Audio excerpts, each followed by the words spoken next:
Guyyaan isaa kamisaa barii subiin ka'een fuula koo dhiqataa daawwitii dura kootti osoon of ilaaluu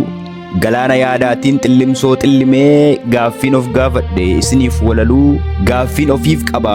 ofittan odeesse ofittan dubbadhe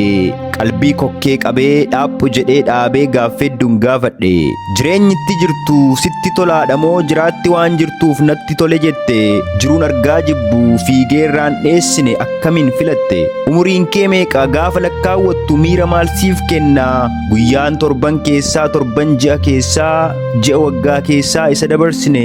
jirudhuma jenna naaf deebisi malee jireenya jiraatteen jiraatti waan jirtuuf si gaafachaa jira